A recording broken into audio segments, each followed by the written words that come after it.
बाळांनो, आपण दररोज परिपाठ घेतो. परिपाठामध्ये कोणत्या कोणत्या गोष्टी घेतो रे आपण?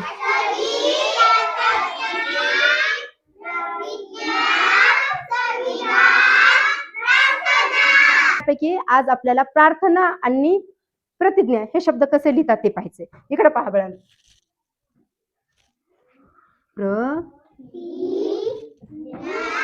प्रतिज्ञा आणि प्रार्थना पण शब्द कसे लिहितात पहा. प्रार्थना. काय लिहिलं बाळांनो? प्रतिज्ञा शब्द म्हणते वेळेस किती अक्षरांचा आवाज येतो? कोणत्या कोणत्या येऊला? प्रतिज्ञा या अक्षरांचा आवाज येतो. पण बाळांनो, या शब्दामध्ये मी 4 अक्षरे लिहिले का रे? कोणतं अक्षर लिहिलं नाही? र लिहिलं. मग र कुठे गेला असेल? तुम्हाला विचार पडला असेल ना. र तसा तर कसा आहे? खोडकरच आहे, करामती र आहे. मग इथं तर मॅडम र म्हणायलेत, पण इथं तर र लिहिलंच नाही. कुठे गेला? आपण रफारची पण मात्रा पाहिली ना. रफारचं चिन्ह कसं असतंय आणि तो पण रचाच उच्चार असतो. जिथं पण र कुठे बसला असेल बघा बर. ह्या प्रतिज्ञामधलं हे वाचा, हे अक्षर वाचा बरोबर. प्र. काय आहे? प्र.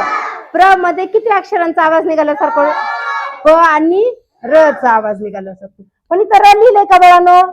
नाही. आणि कोणता आवाज पूर्ण निघतो बर बघा? प का र? र अक्षर पूर्ण आवाज निघतोय. प चा निघतोय का? प्र नाही निघत. प अर्धच राहते बघा. आपण प म्हणलालो तोपर्यंत सरच आवाज निघतो ना. प्र. काय आहे? प्र. म्हणजे हे ह्या पच्या इथून पोटातून जे तिरपी रेग आहे हेच र आहे बाळांनो. काय आहे? र. आता हे तिरपी रेग म्हणजे ह्याला पण काय म्हणायचं असतं? ह्या तिरपी रेगेला रच म्हणायचं असते. काय म्हणायचंय? र. ज्याप्रमाणे आपण ह्या रफारचा पण आवाज कसा काढलो रे बाळांनो? र. ह्या रफारचा आवाज कसा काढलो? र काढलो, पण अर्धा र होता. पण हा र कसा असणार आहे? पूर्ण र असणार आहे. कसा असणार आहे ह्याचा आवाज? पूर्ण र असणार आहे. आता ह्या प्रार्थना या शब्दामध्ये पण पहा बाळांनो. प्रार्थना म्हणून बघा. प्रार्थना. काल तुम्हाला रफार शिकवलाय. ह्या रचा आवाज कसा होतो आणि ह्या रफारच्या रचा आवाज कसा होतोय ते समजते का? बरोबर. रफारचा आवाज ना छोटासाच होतोय. बरोबर आहे, छान सांगितलं तर. आणि इथल्या ह्या तिरपी रेखेचा आवाज कसा होतो? पूर्ण झाल्यासारखा पूर्ण रचा आवाज होतोय बघा. प्रार्थना. आता हा शब्द वाचून बघा.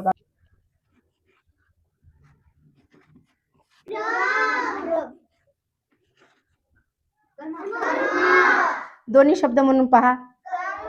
क्रम आणि कर्म. फरक लक्षात यायलाय का? दोन्ही मधला क्रम. क मध्ये इथं रचा आवाज कसा उलालाय? लांब होतोय थोडासा, म्हणजे अ सोबत येतोय. पूर्ण रचा आवाज होतोय. आणि इथं कर्म. कर्म लगेच म्हणलं जाते र. है ना? आलं लक्षात? बाळांनो, इथं मी काही मूळाक्षरे लिहिलेली आहेत. ह्या मूळाक्षराला ही तिरपी रेग दिल्यानंतर त्यांच्या आवाजात काय फरक होतो आणि तिरपी रेग कशी द्यायची ते आता आपल्याला इथं पाहायचं. हा, इकडे पहा बाळांनो. आता मध्ये दंड असणारे कोणते कोणते अक्षर आहेत बाळांनो? क आणि फ. आता ह्यांना ह्या क आणि फ ला तिरपी रेष कशी द्यायची ते पहा.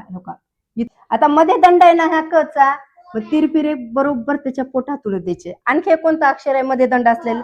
फ. इथूनच द्यायचं. काय आवाज होतोय? फ्र होतोय. आता बघा, ख, घ, च, ज, झ यांना शेवटी दंड असलेले अक्षर आहेत. मग ह्यांच्या इथून बरोबर द्यायचं. इथून आहे ना, इथून द्यायचं. आवाज काय होतो? ख्र. घला पण इथून द्यायचं. आवाज काय होतो? घ्र. चला इथून द्यायचं. आवाज जला इथून द्यायचं. ज्र. हो का? झला इथून द्यायचं. झ्र. ट, ठ, ड, ढ ह्यांना बाळांनो वेगळं चिन्ह लागतंय रच. ते उद्या सांगणार आहे तुम्हाला कोणतं लागतंय ते. आणि इथं बघा, तला जर र जोडलं तर त या अक्षरामध्येच बदल होतो बघा. ते काय बनतंय अक्षर? हे असं अक्षर बनतंय. याला काय म्हणायचं? त्र म्हणतात. काय म्हणायचंय? त्र. तला र जोडलंय. इथं काय आहे? त ला र जोडलेला आहे, अक्षर काय झालं त्र. आणि आता त मध्ये कोणते दोन अक्षरांचा आवाज निघतोय, त आणि र, म्हणून हे कसं आहे बाळांनो, जोडाक्षर आहे. कसं आहे, जोडाक्षर आहे. शब्द वाचा बरं बाळांनो.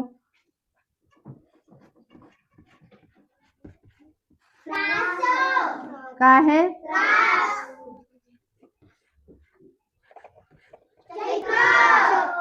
समजलं. आता बघा थ ला हे का इथून दिलं बाळांनो, हे का असं द अक्षर आहे, द ला हे खाली शेपूट आहे ना, ह्या शेपटाच्या इथून द्यायचं आणि काय म्हणायचं द्र.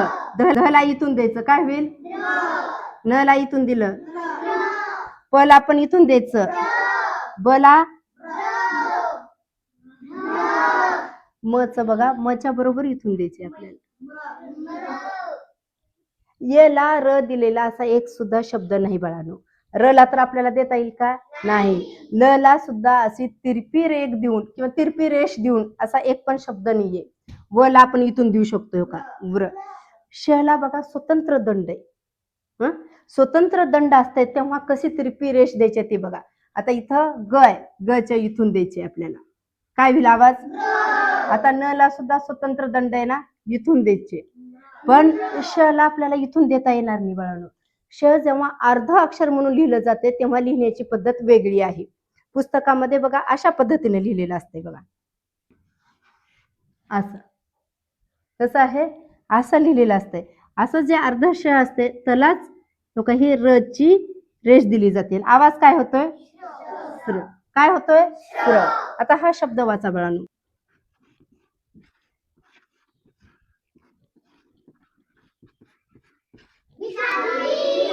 काय आहे,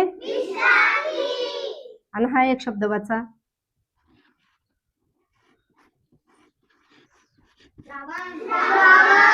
समजलं.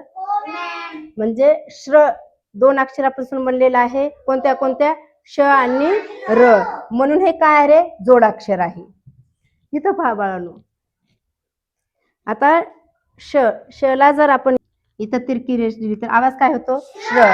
आता स ला कसं देतात बघा, तिरपी रेष. का इथं आहे ना श आडवी रेष, ह्या आडव्या रेषेमधूनच असं दिलं जाते, काय वाचायचं, श्र.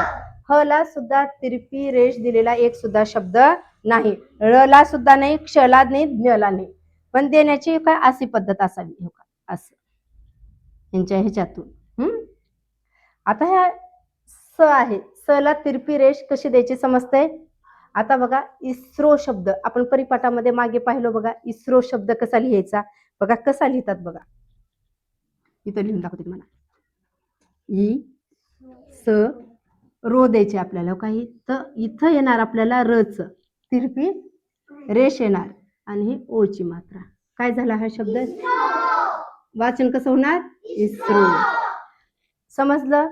तिरपी रेष कशी द्यायची अक्षराला आणि त्यांच्या आवाजात काय बदल होतोय ते समजतंय ना तुम्हाला. आता तुम्ही हे वाक्य वाचा बाळांनो.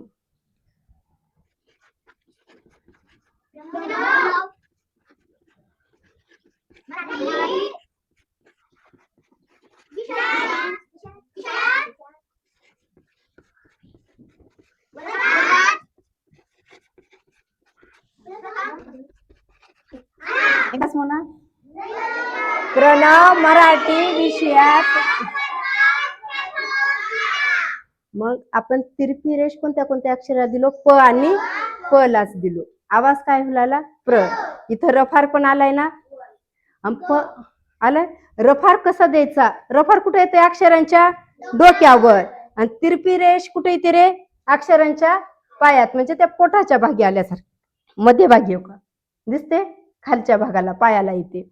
तसंच आपल्याला जेव्हा तिरपी रेष द्यायची असते तेव्हा मात्र्याला द्यायची नसते बघा. इथं स ला ओ ची मात्रा लागलेली आहे, आपण ओ च्या मात्राला दिलो का रे तिरपी रेष, नाही. तर रफार मात्र्याला दिला जातो का, व ह्या ग ला आ ची मात्रा लागली आहे आणि ह्या आ च्या मात्रावर आपण काय दिलो, रफार दिलो, पण तिरपी रेष तशी द्यायची का, नाही.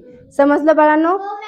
आता काय करायचे, तुम्ही 2 लाईनची वही काढायची, 2 लाईनच्या वहीमध्ये हे सर्व लिहायचं, पण लिहायचं कसं, लिहा.